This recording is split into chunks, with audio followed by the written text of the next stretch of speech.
History says humanity rose on a clear timeline: stone, bronze, iron, then the modern world. But what if that timeline is missing pages? What if certain objects refuse to stay in their assigned century? Why would a Roman Empire that documented tools and wars leave hundreds of identical 12-sided metal objects with no recorded purpose? Why does a 3,700-year-old clay disc from Crete carry a spiral of stamped symbols no one can read? And how could Viking Age blades marked Ulfbert show metallurgy that still surprises modern testing? If these artifacts are real, and they are, then the real mystery is not what was found, but what history chose to forget. Archaeology is not the study of mystery, it is the study of patterns. Layers of soil, styles of tools, chemical signatures, and written records are used to reconstruct a coherent story of human development. When an object fits the pattern, it strengthens the timeline. When it does not, it creates a problem. Most of the time, those problems are resolved quietly. Dates are refined, contexts are reinterpreted, errors are corrected, but occasionally an artifact resists every attempt to make it fit. It exists, it is documented, and yet it refuses to align with what should have been possible in its time. The objects examined in this video are not legends, myths, or modern fabrications. They are real finds, excavated, cataloged, preserved, and debated by scholars for decades. Some sit in museums, others remain locked in academic disagreement.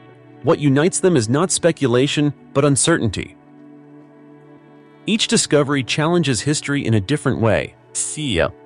Some suggest technological knowledge that appears too advanced for the era in which it emerged. Others point to symbolic or astronomical understanding far earlier than expected. A few present something even more troubling: physical objects that seem to occupy the wrong place in time entirely. Importantly, none of these cases require abandoning science. In fact, they demand the opposite. They force historians, archaeologists, and scientists to confront the limits of current explanations. When evidence cannot be dismissed, but interpretation remains unresolved, history enters a gray zone. This gray zone is often misunderstood. It is not proof of lost super-civilizations, nor confirmation of extraordinary beings. Instead, it highlights a quieter and more unsettling truth. Human knowledge does not always advance in a straight line. Skills can appear, reach remarkable sophistication, and then vanish, sometimes without leaving instructions for the future. Languages disappear when speakers die. Techniques vanish when traditions break. Entire systems of understanding can collapse without warfare or catastrophe, simply through neglect and discontinuity. The 10 discoveries in this video each represent a fracture in the historical narrative. Not enough to destroy it, but enough to remind us that the story we tell about the past is incomplete. We begin not with the most shocking object, but with one of the most frustrating. An artifact found hundreds of times across the Roman world, carefully crafted, widely distributed, and completely unexplained. 1. Roman dodecahedra, the object. Rome never explained.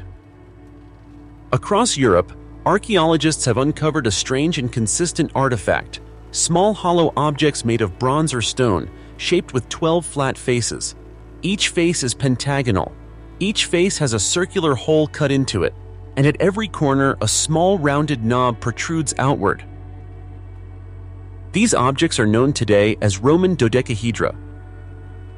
More than 100 have been found. They appear in regions once controlled by the Roman Empire: modern-day Britain, France, Germany, Belgium, Switzerland, and parts of Italy.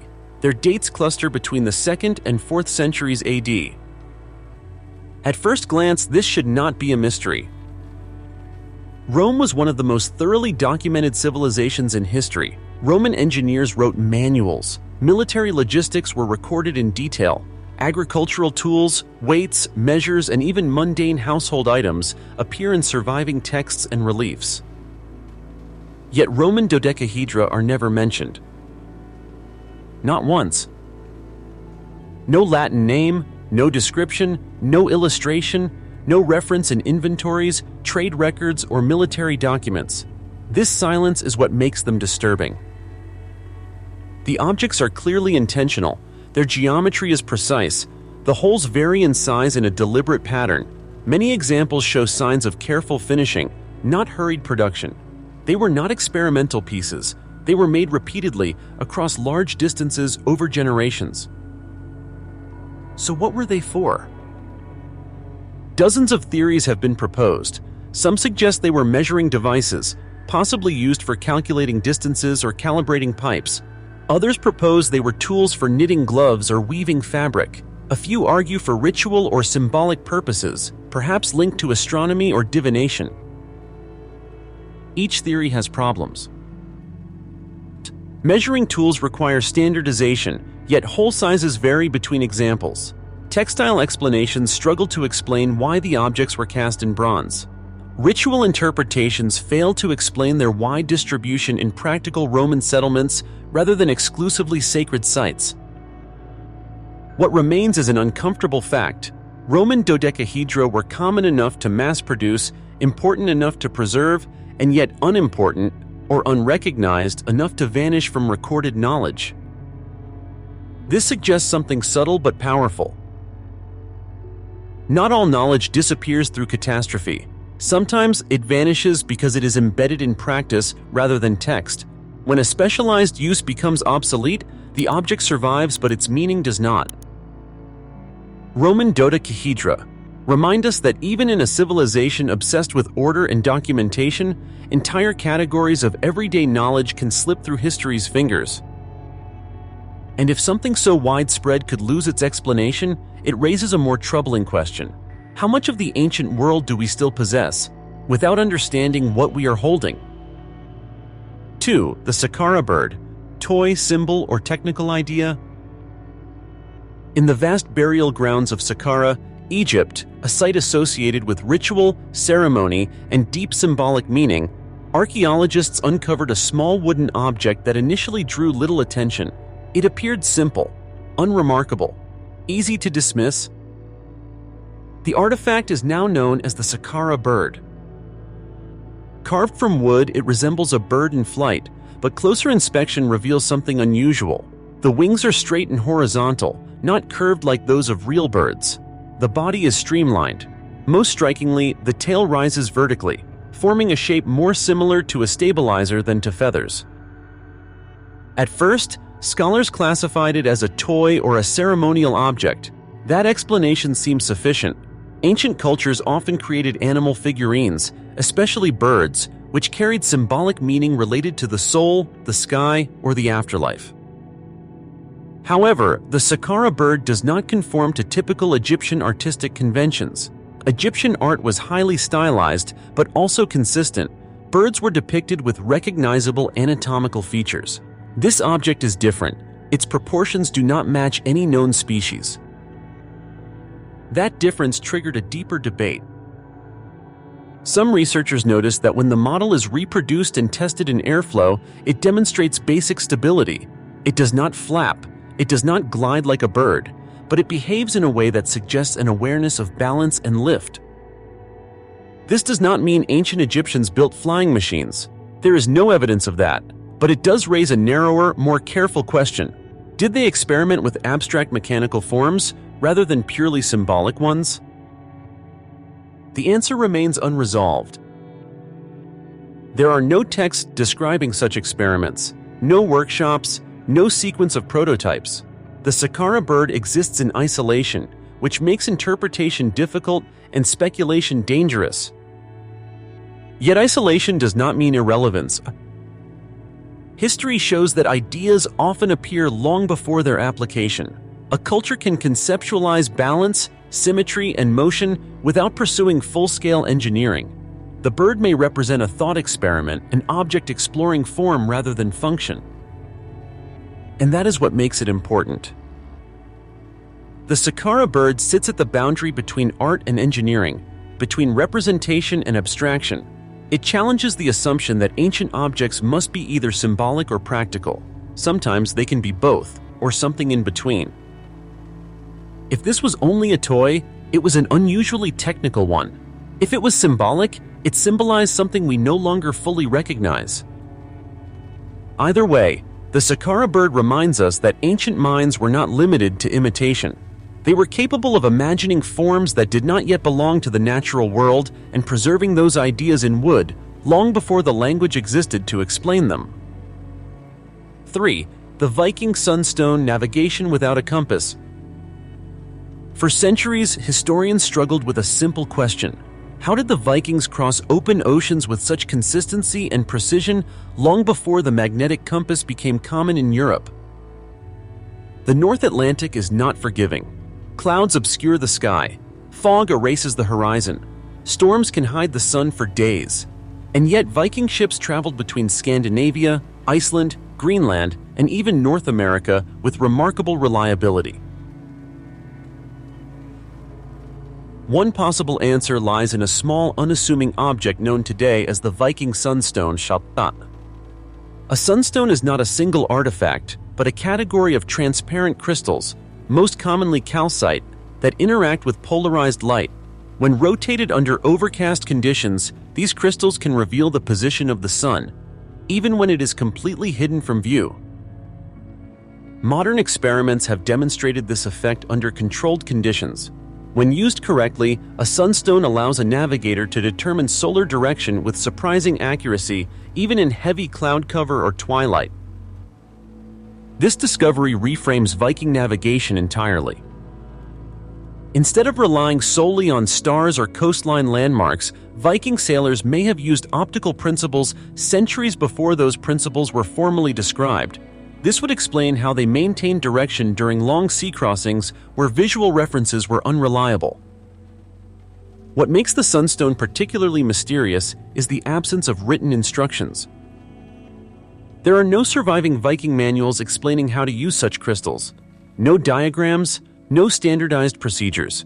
The knowledge appears to have been transmitted orally, master to apprentice, navigator to navigator. And when that chain broke, the technique vanished. Fragments of suitable crystals have been found in Viking contexts, but never alongside clear explanations. This leaves historians in an unusual position. The method works, the materials existed, and the voyages happened, but the knowledge itself has evaporated. This is not an isolated phenomenon. History is filled with technologies that were highly effective yet poorly documented. When they fell out of use, their principles were forgotten, sometimes for centuries. The sunstone represents a form of applied science that never entered textbooks because it never needed to.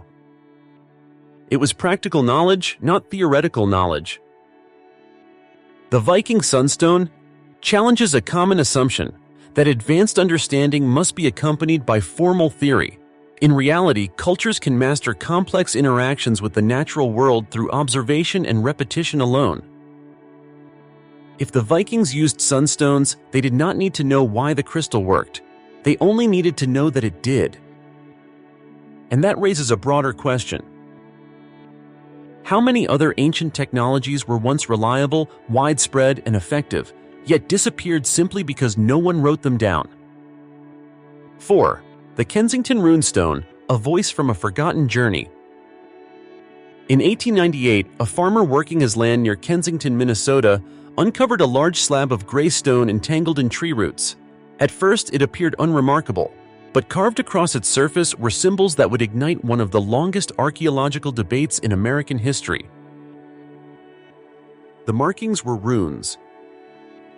Once translated, the inscription described a group of Norse explorers traveling deep into the interior of North America.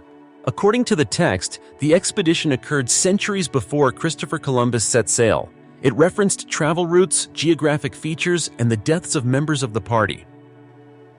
If authentic, the Kensington Runestone would radically alter the accepted narrative of European exploration in the Americas. The controversy began immediately.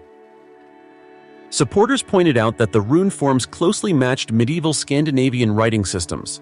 Linguistic analysis suggested familiarity with Old Norse grammar and vocabulary that would have been rare knowledge in late 19th century rural America. The text also contained details that seemed to align with regional geography. Critics, however, raised serious objections. No Viking ships were found nearby. No camps, tools, or settlements accompanied the stone. The language, while largely accurate, contained features some scholars believed were anachronistic. Skeptics argued that a motivated hoaxer with access to Scandinavian knowledge could have created the inscription. This split remains unresolved. What makes the Kensington runestone especially difficult to dismiss is not what it proves, but what it refuses to settle. Each side of the debate can undermine the other's conclusions, but neither can definitively close the case. Unlike forged artifacts exposed through material inconsistencies, the stone itself has shown no clear evidence of modern tooling. Its weathering aligns with long-term exposure, and yet the absence of supporting archaeological context continues to trouble historians. The runestone exists in isolation, which places it in a historical limbo. It is either an extraordinarily convincing fabrication, produced with unusual expertise and foresight, or a surviving trace of an expedition whose material footprint has largely vanished. Both possibilities are unsettling. If it is a hoax, it represents one of the most sophisticated and persistent deceptions in American archaeology. If it is genuine, it suggests that European exploration of North America was broader, riskier, and less documented than previously believed. The Kensington runestone reminds us that history often depends on accumulation, not singular proof. One object alone rarely rewrites the past, but it can weaken the certainty with which we claim to know it. And when certainty erodes, questions multiply. 5. The Nebra sky disk, when the sky was cast in metal. In 1999, on a hill near the town of Nebra in central Germany, looters uncovered an object that would later be recognized as one of the most important archaeological discoveries in modern Europe. It was a circular bronze disc, green with age, embedded with carefully placed pieces of gold. This artifact is now known as the Nebra sky disk. At first glance, the imagery appears simple: a crescent shape, a circular gold disc, several small gold dots scattered across the surface. But closer examination revealed that these elements were not decorative. They were deliberate. The gold dots align closely with a star cluster commonly identified as the Pleiades. The crescent matches the shape of the moon. The circular disk is interpreted as either the sun or a full moon. Along the disk's edges, two gold arcs appear, marking angles consistent with the sunrise and sunset positions at specific times of the year. Radiocarbon dating and associated finds place the disk in the Bronze Age, roughly 1600 BCE. This timing is critical. Conventional history assumes that complex astronomical representation in Europe emerged much later, often tied to written traditions from the Mediterranean or Near East. The Nebra sky disk challenges that assumption. It suggests that communities in Bronze Age Central Europe possessed not only observational knowledge of the sky, but also the ability to encode that knowledge symbolically. The disk does not appear to be a casual artwork. Its construction went through phases. Gold elements were added and removed over time, indicating that its meaning or function evolved. This implies long-term use, not a single ceremonial moment. Scholars debate its exact purpose. Some argue it functioned as a ritual object, linking celestial cycles to religious practice. Others believe it served as a practical astronomical tool, helping track agricultural seasons by correlating lunar and solar calendars. What is not debated is its sophistication. The Nebra sky disk represents an abstract understanding of the heavens, one that required careful observation over generations. It compresses time, space, and celestial motion into a single portable object. And yet, no written explanation survives. We do not know who made it. We do not know how its knowledge was taught. We only know that at some point, the tradition that gave it meaning ended. The disk was buried. The sky it described remained unchanged, but the human understanding encoded within it disappeared. The Nebra sky disk reminds us that advanced knowledge does not always leave behind books or monuments. Sometimes it survives only as a single object, silent, precise, and waiting centuries to be understood again. 6. Rongorongo tablets, a script without a voice. On one of the most isolated inhabited islands on Earth, Easter Island, known to its people as Rapa Nui, archaeologists encountered a mystery that does not lie in stone, but in silence. Scattered across museums and private collections are wooden tablets covered in carefully carved symbols. These symbols repeat, they follow ordered lines, they obey rules, and yet no one alive today can read them. This writing system is known as rongorongo. The tablets were first recorded after European contact, but oral traditions suggest the script existed earlier. The symbols depict stylized figures, humans, animals, tools, and abstract forms arranged in sequences that reverse direction line by line, a structure known as boustrophedon. What makes rongorongo exceptional is not merely that it is undeciphered. Many scripts remain partially understood. What sets rongorongo apart is that it may represent one of the few independent writing systems ever developed by a small, isolated society. There is no evidence it was borrowed from known Old World scripts. Its structure appears internally consistent, suggesting intentional design rather than decoration. And yet, the script is mute. There is no bilingual text, no translation key, no surviving tradition of reading. When missionaries arrived, they reported that the knowledge of rongorongo was already fragmentary. Within a generation, it was gone. Scholars have debated whether rongorongo is a full writing system, a mnemonic device, or a sacred symbolic code. Statistical analyses show non-random patterns. Repeated sequences imply grammar or structure, but without context, interpretation stalls. This is the core tragedy of rongorongo. The objects survived, the wood endured, but the human chain of transmission broke. Unlike technologies that can be reverse-engineered, language depends on continuity. When speakers disappear, meaning collapses. A tablet becomes an artifact rather than a message. Rongorongo reminds us that the greatest loss in history is not always physical destruction, it is cultural amnesia. Entire systems of thought can vanish quietly, without conquest, without fire, simply because no one remains who knows how to read them. And if a complete writing system could disappear on a remote island, it raises a disturbing possibility. How many other scripts, sciences, or worldviews vanished elsewhere, leaving behind objects we still hold, but no longer understand? 7. The Phaistos disc, a message pressed into clay. In 1908, during excavations at the Minoan Palace complex of Phaistos on the island of Crete, archaeologists uncovered a small circular clay disc. At first, it appeared unremarkable, but once cleaned, it revealed something entirely unexpected. Both sides of the disc were covered in symbols, 241 of them, arranged in a precise spiral that winds inward toward the center. Each symbol is distinct. Human figures, animals, tools, and abstract shapes repeat in structured sequences. This artifact is known as the Phaistos disc.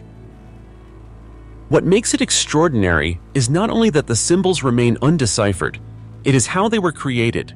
The images were not carved by hand. They were impressed into the clay using pre-made stamps, pressed repeatedly before the disc was fired. This technique resembles a form of movable type, an idea that, according to conventional history, should not appear for another 3,000 years. The disc is dated to approximately 1700 BCE, placing it firmly in the Bronze Age. Yet no other object from the same culture uses this method. No additional stamped texts have been found. No workshop, no related fragments. This isolation creates a fundamental problem. If the Phaistos disc represents writing, then it belongs to a system that appears once and disappears completely. If it is not writing, then it is a symbolic system with internal repetition too structured to be random. Chao. Scholars have proposed many interpretations. Some suggest it is a prayer or ritual chant, others argue it is a calendar, a hymn, or a record of a ceremonial event. Every proposed translation, however, contradicts another. The symbols do not clearly match known Minoan scripts. They do not align with Egyptian hieroglyphs or Near Eastern writing systems, and without a comparative text, the disc resists decipherment. What is perhaps most unsettling is what the disc implies about lost processes. Stamp making requires planning. It requires a set of tools designed to produce identical symbols. This suggests not an experiment but an established method, one that did not survive. The Phaistos disc may represent a technological idea that never spread, or a cultural practice that ended abruptly. Either way, it challenges the assumption that innovation always moves forward. Sometimes new ideas emerge briefly and then vanish, leaving behind a single object as evidence they ever existed at all. The disc does not tell us what it says, but it tells us something equally important. Human creativity has produced solutions, systems, and symbols that history did not preserve. And once that chain of preservation breaks, even the most deliberate message becomes unreadable. 8. The Ulfbert sword, steel that should not exist. Among the weapons of the early Middle Ages, one name stands apart: Ulfbert. Between the 9th and 11th centuries, a small number of swords appeared across northern and central Europe bearing the same inscription on their blades, Plahoelf Bjergti Plus. At first they were considered legendary, perhaps ceremonial, but when modern metallurgists examined surviving examples, the results were unexpected. The steel was remarkably pure. Unlike typical medieval blades, which contain slag and inconsistencies from primitive smelting, Ulfbert swords show an unusually high carbon content and near-uniform structure. Their material properties rival those of modern industrial steel. The blades are flexible, strong, and resistant to fracture. This presents a problem. To produce steel of this quality, iron must be heated to temperatures approaching 3,000 degrees Fahrenheit, far beyond what standard medieval furnaces were believed capable of achieving. According to conventional metallurgy timelines, this level of control should not appear for another 700 to 800 years. And yet the swords exist. Some scholars propose that the steel was imported from the East, possibly from regions with advanced crucible steel traditions. Trade routes did connect Europe to distant markets, but this explanation raises further questions. If the technique was known, why did it disappear? Why were only a limited number of such blades produced? Others suggest the name Ulfbert functioned as a kind of brand, copied by later smiths, attempting and failing to replicate the original process. Indeed, inferior imitations exist with visibly lower quality steel. This distinction matters. It implies that the original smiths possessed a precise and rare knowledge that was not widely shared. Once access to materials or expertise ended, the method collapsed. The Ulfbert sword does not suggest a forgotten super technology. Instead, it illustrates something more fragile, a peak of craftsmanship without continuity. When the conditions that support advanced production disappear, trade, skill transmission, or resources, knowledge does not degrade gradually. It vanishes. The sword is a reminder that technological history is not a smooth curve upward. It is a landscape of spikes and drops. Achievements can be reached, then lost, leaving future generations puzzled by artifacts they can analyze but not reproduce. The Ulfbert blade is not mysterious because it is magical. It is mysterious because it proves how easily mastery can disappear when no one remains to teach it. 9. At the Dorchester pot, an object out of time. In 1852, during blasting work near Dorchester, Massachusetts, laborers shattered a solid mass of rock. What fell from the broken stone was not a fossil or a mineral, but an iron vessel. The object appeared to be a small metal pot, decorated with silver inlay, consistent in form and craftsmanship with household items from the 19th century. On its own, the pot was unremarkable. What made it extraordinary was its location. According to contemporary reports, the vessel was found sealed inside solid rock. The surrounding stone showed no cracks, no seams, and no evidence of having been opened and resealed. Geological assessments at the time suggested the rock formation was extremely old, far older than any human-made metal object should be. This immediately created a contradiction. If the pot was genuinely embedded in ancient stone, then the timeline of human manufacture was wrong. If the timeline was correct, then the geological interpretation had to be reconsidered. Both could not be true simultaneously. Skepticism followed quickly. Some proposed that the pot had fallen into a natural fissure that later closed. Others suggested that reports were exaggerated or misinterpreted. Yet defenders of the discovery pointed to a critical detail. Witnesses described the rock as a solid mass, fractured only by the explosion, with no visible opening that could explain later intrusion. The pot itself showed signs of age. Corrosion patterns were consistent with long-term exposure, not recent burial. It was not pristine. It had been used. This placed historians and geologists in an uncomfortable position. The Dorchester pot could not be easily dismissed as a modern fake, nor could it be comfortably explained within established geological processes. As a result, the object drifted into obscurity, not disproven but quietly avoided.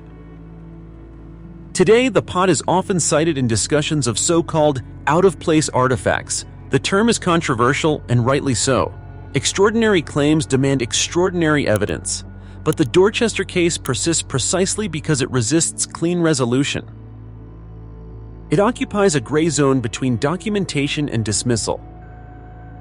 What makes this discovery significant is not the conclusion drawn from it, but the reaction to it. When an artifact challenges multiple disciplines at once, history, geology, metallurgy, it becomes easier to ignore than to confront. The Dorchester pot reminds us that anomalies are not always false. Sometimes they are simply inconvenient. And when evidence does not fit the framework, history has a tendency to set it aside, waiting for an explanation that may never come. 10. The grooved spheres, geometry from deep time. In the mines of South Africa, workers extracting mineral deposits encountered objects that appeared simple at first glance, small rounded stones embedded in ancient rock. But when examined closely, these objects revealed features that defied easy explanation. They were nearly perfect spheres. Even more unusual, many of them carried one or more grooves running precisely around their circumference. The grooves were evenly spaced, consistent in depth, and remarkably symmetrical. The spheres varied in size, from marble-sized to roughly the diameter of a golf ball, but their form remained consistent. False. These objects are known as the grooved spheres. What makes them extraordinary is not their shape alone, but their geological context. They were found within Precambrian rock formations dated to approximately 2.8 billion years old, a period long before complex life, let alone intelligent tool-making, is believed to have existed on Earth. Natural explanations have been proposed. Some geologists argue the spheres formed through mineral accretion, a process in which material builds up layer by layer under pressure. Others suggest erosion shaped them over immense spans of time. But these explanations struggle to account for the precise grooves and uniformity observed across multiple specimens. Attempts to recreate similar formations using heat, pressure, and known geological processes have not produced convincing replicas. The symmetry remains difficult to explain as a purely random outcome. Crucially, no one claims with certainty that the spheres were manufactured. That is not the point. The problem lies in classification. The objects sit uncomfortably between categories. They do not behave like typical geological formations, yet attributing intentional design raises questions that current science cannot support. As a result, the grooved spheres remain unresolved. They represent the deepest temporal challenge in this entire list. Unlike artifacts associated with known civilizations, these objects force us to confront uncertainty at a planetary scale. They remind us that Earth's history spans billions of years, far longer than human memory, far deeper than written records. The spheres do not demand extraordinary conclusions, they demand humility. They show that even with modern science, there are processes we do not fully understand, and when evidence emerges from deep time, it may not conform to the explanations we expect. The grooved spheres stand at the edge of knowledge, not as proof of lost civilizations, but as a reminder that the Earth still holds unanswered questions from an era long before humanity existed.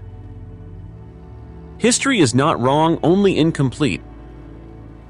The 10 discoveries examined in this film do not share a single explanation. They do not point to one lost civilization, one hidden technology, or one forgotten species. What they share instead is something more subtle and more unsettling. They expose the limits of certainty. Each object is real. Each has been documented, studied, debated, and yet none fits perfectly within the historical narratives we rely on to explain the past. Some suggest advanced craftsmanship that appears too early. Others preserve knowledge that vanished without a trace.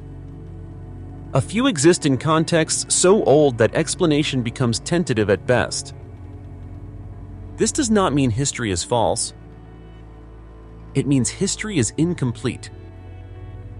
Human knowledge does not advance in a straight line. Skills can be discovered, refined, and then lost. Languages can disappear in a generation. Techniques can vanish when trade routes close or traditions break. When continuity ends, understanding collapses, even if the objects remain. The past is not silent because it has nothing to say. It is silent because we no longer speak its language. These artifacts are not warnings of forgotten gods or ancient super technologies. They are reminders of fragility, of how easily knowledge slips away when it is not recorded, not shared, not preserved. And perhaps the most important lesson is this: the future may one day study us in the same way. They may find our tools, our machines, our data without context. They may argue over our intentions, our abilities, our understanding. And they may wonder, as we do now, not what existed, but what was lost. History is not a closed book. It is a collection of surviving pages. And many chapters are still missing.